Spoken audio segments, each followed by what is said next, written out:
தனி ப்ரொபோசல்மா அவங்களுக்கு எப்படி எங்க ப்ரொபோசலை பத்தி தெரியும்? ஏன் அப்பேற்பட்ட எம்பிபிஎஸ் எம்டி டாக்டர் அந்த வீடியோனால எவ்வளவு அவேர்னஸ் பாருங்க. ஐசியூல போய் ஒரு பேஷண்ட் போட்டிருக்கேன். அதான் ஐசியூல ஒரு பேஷண்ட் போட்டிருக்கேன். அப்ப அதை பார்த்துட்டு ஐசியூல உங்களுக்கு என்ன வேலை, என்ன நீங்க தப்பா போட்டிருக்கேன்னு இருக்காரு அந்த டாக்டர். நான் அப்ப திருப்பி போடுறேன், சார் கார்டியோ ரெஸ்பிரேட்டரி நாங்கள் மெயினாக படிக்கிறோம், ஓகேவா? பிஜியில் மாஸ்டர் ஆஃப் ஃபிசியோதெரபியில் கார்டியாலஜினே எங்களுக்கு தனியாக இருக்குமா, கார்டியாலஜி ஸ்பெஷாலிட்டி. அப்போ வென்டிலேட்டர் அப்படின்ற மிஷின் இருக்கு இல்லையா, அந்த வென்டிலேட்டர் மிஷின்ஸை அனஸ்தேட்டிஸ்ட் எங்களை ஹேண்டில் பண்ண விடுவாங்க. ஆக்சுவலாக வந்து பார்த்தீங்கன்னா ரெஸ்பிரேட்டரி மசில் வீக் ஆயிரும். இப்போ குயிலியன் பேரி ஒரு சில வியாதிகள் இருக்குது. குயிலியன் பேரி சொன்றோம்னா அது ஒரு போலியோ மாதிரி ஒரு வியாதி. அந்த மூச்சு விடுறதுக்கு உண்டான சதைகள்லாம் வலு இழந்துரும். ஓகேவா? அதனால் வந்து மூச்சு இழுத்து விட முடியாது. உள்ளுக்குள்ளே நுரையீரல் நல்லாயிருக்கும். எக்ஸ்டர்னலாக இந்த மசில்ஸ் இருக்கு இல்லையா, இன்ஸ்பிரேஷன் எக்ஸ்பிரேஷனுக்கு இந்த அப்டாமன் மசில் இந்த மசில்லாம் முக்கியம் கண்ணு.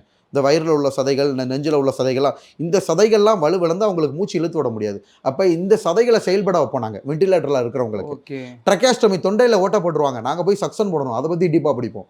ஸோ செஸ்ட் ஃபிசியோதெரபி நெஞ்சில் டெய்லி சளி தேங்க விடாமல் பேஷண்ட்டோட உயிரை பாதுகாக்கிறதுல நாங்கள் இவ்வளவு ரோல் இருக்குது. அது அவருக்கு தெரியாது. கடைசியில் அவரே வந்து இல்லை சாரிம்மா நான் உங்களோட ரொம்ப ஃபேனு எம்பிபிஎஸ் எம்டி, அவங்களுக்கே தெரியல.